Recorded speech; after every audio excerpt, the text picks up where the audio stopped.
ಕೇರಳದ ವಯನಾಡಿನಲ್ಲಿ ಭೂಕುಸಿತದಿಂದಾಗಿ ಸಾಕಷ್ಟು ಕುಟುಂಬಗಳು ಇದೀಗ ಕಣ್ಣೀರನ್ನ ಹಾಕ್ತಾ ಇವೆ. ಮಂಡ್ಯದ ಇಬ್ಬರ ಮೃತದೇಹ ಸ್ವಗ್ರಾಮಕ್ಕೆ ರವಾನೆ ಮಾಡಲಾಗಿದ್ದು, ಮುಂಜಾನೆಯೇ ಲೀಲಾವತಿ ಹಾಗೆ ನಿಹಾಲ್ ಅಂತಿಮ ಸಂಸ್ಕಾರವನ್ನ ಮಾಡಲಾಗಿದೆ. 4 ದಿನದ ಹಿಂದೆ ಎಲ್ಲನೂ ಚೆನ್ನಾಗಿತ್ತು, ಆದರೆ ಈಗ ಕಣ್ಣೆದುರೇ ನಾವು ಅವರನ್ನ ಉಳಿಸ್ಕೊಳ್ಳೋದಕ್ಕಾಗಲಿಲ್ಲ ಅಂತ ಹೇಳಿ ಕುಟುಂಬಸ್ಥರು ಕಣ್ಣೀರಿಂದ ಹೇಳಿಕೆಗಳನ್ನು ಕೊಡ್ತಾ ಇದ್ದಾರೆ. ಮಂಡ್ಯದ ಕೆಆರ್ಪೇಟೆಯ ಕತ್ತರಘಟ್ಟ ಗ್ರಾಮದವರು ಇವರೆಲ್ಲ ವಯನಾಡಿನಲ್ಲಿ ಮೃತಪಟ್ಟಿದ್ರು. ಲೀಲಾವತಿ, ನಿಹಾಲ್. ಆದರೆ ತಾಯಿ ಮಂಜುಳಾ ಕಣ್ಣೆದುರಲ್ಲೇ ಮಗ ಕೊಚ್ಕೊಂಡು ಹೋಗಿದ್ದ, ಉಳಿಸ್ಕೊಳ್ಳೋಕ್ಕಾಗಲಿಲ್ಲ ಅಂತ ಹೇಳಿ ಪಾಪ ತಾಯಿ ಇದೀಗ ಕಣ್ಣೀರನ್ನ ಹಾಕ್ತಾ ಇದ್ದಾರೆ. ಕತ್ತರಘಟ್ಟ ಗ್ರಾಮದಲ್ಲಿ ಇವತ್ತು ಮುಂಜಾನೆಯೇ ಆ ಮೃತದೇಹ ಬರ್ತಾ ಇದ್ದಂತೆ ಅಂತಿಮ ವಿಧಿವಿಧಾನಗಳನ್ನು ನೆರವೇರಿಸಲಾಗಿದೆ.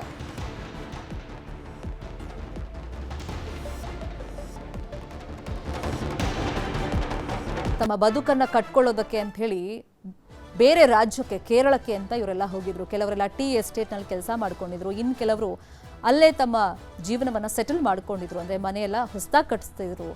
ಆ ಮನೆ ಸಮೇತ ಕೊಚ್ಕೊಂಡು ಹೋದವರು ಇದ್ದಾರೆ. ಆ ಪುಟ್ಟ ಕಂದಮ್ಮ ಕಣ್ಣೆದುರಲ್ಲೇ ತಾಯಿ ಇದ್ರೂ ಕೂಡ ಆ ಮಗನನ್ನ ಬಚಾವ್ ಮಾಡೋಕ್ಕೆ ಅವ್ರಿಗೆ ಆಗಲಿಲ್ಲ.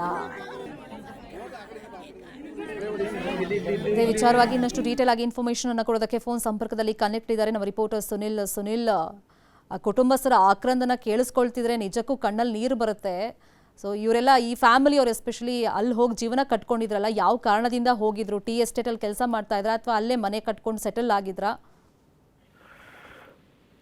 ಶರ್ಮಿತಾ, ಏನು ಅಂತಂದ್ರೆ ಲೀಲಾವತಿ ಹಾಗೂ ನಿಹಾಲ್ ಅಂತಕ್ಕಂತ ಮಗು ಈ ಒಂದು ದುರ್ಘಟನೆಯಲ್ಲಿ ಸಾವನ್ನಪ್ಪಿರ್ತಕ್ಕಂಥದ್ದು. ಅಂದ್ರೆ ಲೀಲಾವತಿ ಅವರು ಸುಮಾರು 50 ವರ್ಷಗಳ ಹಿಂದೆ ಕೇರಳದ ಮುಂಡಕಾಯಿ ಪ್ರದೇಶ ಏನಿದೆ ಅಲ್ಲಿ ಹೋಗಿ ನೆಲೆಸಿದ್ರು. ಅಂದ್ರೆ ಅವರ ಪತಿ ದೇವರಾಜು ಕೂಡ ಅಲ್ಲೇ ಇದ್ರು, ಹೀಗಾಗಿ ಅಲ್ಲೇ ಹೋಗಿ ನೆಲೆಸಿದ್ರು. ಆದ್ರೂ ಕೂಡ ಅವರಿಗೆ ಅಂದ್ರೆ ಅವರ ಗ್ರಾಮ ಆಗಿರ್ತಕ್ಕಂಥ ಮಂಡ್ಯದ ಕೆಆರ್ಪೇಟೆಯ ಕತ್ತರಘಟ್ಟ ಗ್ರಾಮ ಏನಿದೆ, ಈ ಗ್ರಾಮದ ನಂಟು ಹೋಗಿರ್ಲಿಲ್ಲ. ಲೀಲಾವತಿ ಅವರ ಮಗಳು ಮಂಜುಳಾ ಕೂಡ ಇದೇ ಕತ್ತರಘಟ್ಟ ಗ್ರಾಮದಲ್ಲೇ ವಾಸವಾಗಿದ್ರು. ಆದ್ರೆ ಮಗ ಅನಿಲ್ ಹಾಗೂ ಸೊಸೆ ಆಗಿರ್ತಕ್ಕಂಥ ಝಾನ್ಸಿ ರಾಣಿ ಇವರೆಲ್ಲರೂ ಕೂಡ ಒಟ್ಟಾಗಿ ಮುಂಡಕಾಯಿ ಪ್ರದೇಶದಲ್ಲಿ ವಾಸವನ್ನ ಮಾಡ್ತಾ ಇದ್ರು. ಆದ್ರೆ ಏನು ನಡೆದಂತ ಭೂಕುಸಿತ ದುರ್ಘಟನೆ ಏನಿದೆ, ಈ ದುರ್ಘಟನೆಯಲ್ಲಿ ಝಾನ್ಸಿ ರಾಣಿ ಮಗು ನಿಹಾಲ್ ಹಾಗೂ ಝಾನ್ಸಿ ರಾಣಿ ಅವರ ಅತ್ತೆ ಆಗಿರ್ತಕ್ಕಂಥ ಲೀಲಾವತಿ ಅವರು ಸಾವನ್ನಪ್ಪಿರುವಂತದ್ದು. ಇನ್ನು ಮಂಜುಳಾ ಕತ್ತರಘಟ್ಟ ಗ್ರಾಮ ಅಂದ್ರೆ ಇಲ್ಲೇ ಮಂಡ್ಯದ ಕೆಆರ್ಪೇಟೆಯ ಕತ್ತರಘಟ್ಟ ಗ್ರಾಮದಲ್ಲಿ ವಾಸವಾಗಿದ್ರು. ಹೀಗಾಗಿ ಕರ್ನಾಟಕಕ್ಕೆ ಅವರ ಮೃತದೇಹವನ್ನ ತರಬೇಕು ಅನ್ನುವಂತಹ ಮನವಿಯನ್ನ ಮಾಡ್ಕೊಂಡಿದ್ರು. ಹೀಗಾಗಿ ಲೀಲಾವತಿ, ನಿಹಾಲ್ ಅವರ ಮೃತದೇಹವನ್ನ ಇಂದು ತಡರಾತ್ರಿ ಕತ್ತರಘಟ್ಟ ಗ್ರಾಮಕ್ಕೆ ತರಲಾಗಿತ್ತು. ಇನ್ನು ಬೆಳಿಗ್ಗೆ ಅಂತಿಮ ಸಂಸ್ಕಾರವನ್ನ ಮಾಡ್ಬೇಕು ಅಂತಿತ್ತು. ಆದ್ರೆ ಮೃತದೇಹಗಳು ಸಾಕಷ್ಟು ದಿನ ಆಗಿದ್ದರಿಂದ ಅಲ್ಲೂ ಕೂಡ ಗ್ರಾಮದಲ್ಲಿ ಸಾಕಷ್ಟು ಸ್ಮೆಲ್ ಬರ್ತಾ ಇರೋ ಹಿನ್ನೆಲೆಯಲ್ಲಿ ಬೆಳಗಿನ ಜಾವವೇ ಅಂತ್ಯಕ್ರಿಯೆಯನ್ನ ಮಾಡಿ ಮುಗಿಸಿರುವಂತದ್ದು ಕುಟುಂಬಸ್ಥರು. ಇನ್ನು ಕುಟುಂಬಸ್ಥರ ಆಕ್ರಂದನ ಮುಗಿಲು ಮುಟ್ಟಿತ್ತು ಅಂತಾನೆ ಹೇಳ್ಬೋದು. ಇನ್ಫಾರ್ಮೇಶನ್ಗೆ ಆ ದುರಂತದ ಕ್ಷಣ ಹೇಗಿತ್ತು ಅಂತ ಹೇಳಿ ವಿವರಿಸಿದ್ದಾರೆ ನಿಹಾಲ್ ತಾಯಿ ಕಣ್ಣೆದುರೇ ಮಗ ಕೊಚ್ಕೊಂಡು ಹೋಗ್ತಾ ಇದ್ದ, ಆದ್ರೆ ಮಗನನ್ನ ತನ್ನ ಹತ್ರ ಉಳಿಸ್ಕೊಳ್ಳಕ್ ಆಗಲಿಲ್ಲ ಅಂತ ಹೇಳಿ ತಾಯಿ ಕಣ್ಣೀರಿಂದ ಹೇಳ್ಕೊಳ್ತಾ ಇದ್ದಾರೆ. ನನ್ನ ಮಗುವಿಗೆ ನಾನು ಊಟ ಮಾಡಿಸ್ಬೇಕಾಗಿತ್ತು, ಆದ್ರೆ ನನ್ನ ಕಣ್ಣೆದುರಲ್ಲೇ ಮಗ ನೀರಲ್ಲಿ ಕೊಚ್ಕೊಂಡು ಹೋಗ್ತಾ ಇದ್ದ, ಆತನನ್ನ ಉಳಿಸ್ಕೊಳ್ಳೋದಕ್ಕೆ ನನ್ನ ಹತ್ರ ಸಾಧ್ಯವಾಗಲಿಲ್ಲ ಅಂತ ಹೇಳಿ ನಿಹಾಲ್ ತಾಯಿ ಝಾನ್ಸಿ ನೋವಿನಿಂದ ಮಾತನಾಡಿದ್ದಾರೆ. ಜೊತೆಗೆ ಆ ದುರಂತದ ಕ್ಷಣಗಳು ಹೇಗಿತ್ತು, ಆ ಭೂಕುಸಿತ ಆದಾಗ ರಭಸವಾಗಿ ನೀರು ಹರಿದು ಬಂದಾಗ ಆ ಕ್ಷಣಗಳು ಹೇಗಿತ್ತು ಅಂತ ಹೇಳಿ ಝಾನ್ಸಿ ಅವರು ವಿವರಿಸಿದ್ದಾರೆ. ಕೇರಳದ ವಯನಾಡಿನ ಗುಡ್ಡ ಕುಸಿತ ಘೋರ ದುರಂತ ಏನಿದೆ, ಇದರಲ್ಲಿ ಬದುಕುಳಿದವರ ಸಂಖ್ಯೆ ತೀರಾ ಕಡಿಮೆ. ಈಗ ಸದ್ಯ ನನ್ನ ಜೊತೆ ಮಂಡ್ಯದ ಝಾನ್ಸಿ ಅವರಿದ್ದಾರೆ. ತನ್ನ ಅತ್ತೆ ಹಾಗೂ ಮಗುವನ್ನು ಕಳ್ಕೊಂಡಿದ್ದಾರೆ, ಹಾಗೂ ತನ್ನ ಗಂಡ ಕೂಡ ಚಿಕಿತ್ಸೆಯನ್ನು ಬರ್ತಾ ಇದ್ದಾರೆ. ಈ ಬಗ್ಗೆ ಮಾತನಾಡ್ಲಿಕ್ಕೆ ಅವರಿದ್ದಾರೆ. ಈಗ ಮಾತಾಡಿಸ್ತೀನಿ ಅವ್ರನ್ನ. ಅಮ್ಮ, ಮಗುವನ್ನ ಈಗ ನೋಡಿದ್ವಿ, ತೋರಿಸಿದ್ರು, ನಿಮ್ದೇ ನಮ್ಮ ನಾನು ಕಡೆ ತುಂಬ ನನ್ನ ಮಗುನ ನೋಡಲೇ ಇಲ್ಲ. ನಾನು ಊಟ ಮಾಡಿಸಬೇಕಾಗಿತ್ತು, ನನ್ನ ಮಗಿಗೆ ಕೊಡ್ನಿಲ್ವಲ್ರಪ್ಪ.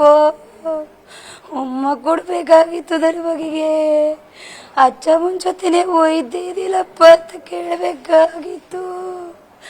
ನನ್ನ ಮಗಿನ ನಾನು ಸರಿಯಾಗಿ ನೋಡಿಲ್ವಲ್ಲಪ್ಪ. 4 ದಿನ ಆಯ್ತಲ್ಲಪ್ಪ ನನ್ನ ಮಗಿನ ಬಿಟ್ಟದಾರೋ. ನನ್ನ ಮಗ ಬೇಕು, ನನ್ನ ಮಗ ಬೇಕು. 5 ಜನ. ನಾನು, ನನ್ನ ಗಂಡ, ನನ್ನ ಮಗ, ನಮ್ಮ ಮಾವ, ನಮ್ಮ ಅತ್ತೆ. ಇಷ್ಟು ಜನ ಇದ್ದು ಮಗು ಯಾರ ಜೊತೆ ಇತ್ತು? ನಮ್ಮ ಜೊತೆನೇ ಇದ್ದು ಬದುಕಿಸ್ಕೊಳಕ್ಕಾಗಿಲ್ಲ ದಾರಿ ಎತ್ತ ಪಾಪಿ. ಅಂದ್ರೆ ಮಗು ನನ್ನ ಜೊತೆನೇ ಇತ್ತು, ನಾನು ಬದುಕಿಸ್ಕೊಳಕ್ಕಾಗಲಿಲ್ಲ, ನಾನು ಎಂಥ ಪಾಪಿ ಅಂತ ತನ್ನ ಕಣ್ಣೀರನ್ನು ಹಾಕ್ತಾ ಇದೆ. ನನಗೆ ಇಷ್ಟರ ಮೇಲೆ ಮಾತನಾಡ್ಲಿಕ್ಕೆ ಕಷ್ಟ ಆಗ್ತಿದೆ. ಕ್ಯಾಮ್ರಾ ಪರ್ಸನ್ ರಾಹುಲ್ ಜೊತೆ ಆನಂದ್ KS, ಮೆಪ್ಪಾಡಿ, ಕೇರಳ. ಕನ್ನಡಿಗರ ಮೆಚ್ಚಿನ ನಿಮ್ಮ ನ್ಯೂಸ್ 18 ಕನ್ನಡ ಈಗ ವಾಟ್ಸ್ಆಪ್ನಲ್ಲಿಯೂ ಲಭ್ಯ. ಕರ್ನಾಟಕ ಮತ್ತು ದೇಶ ವಿದೇಶದ 360 ಡಿಗ್ರಿ ಸುದ್ದಿ ವಿವರವನ್ನ ನೀವು ನಿಮ್ಮ ಕೈ ಬೆರಳುಗಳಲ್ಲಿಯೇ ಪಡೆಯೋದಿಕ್ಕೆ ಈ QR ಕೋಡ್ ಅನ್ನ ಸ್ಕ್ಯಾನ್ ಮಾಡಿ. ನಮ್ಮ ಚಾನೆಲ್ ಅನ್ನ ಫಾಲೋ ಮಾಡಿ, ನೋಟಿಫಿಕೇಶನ್ ಆನ್ ಮಾಡಿ.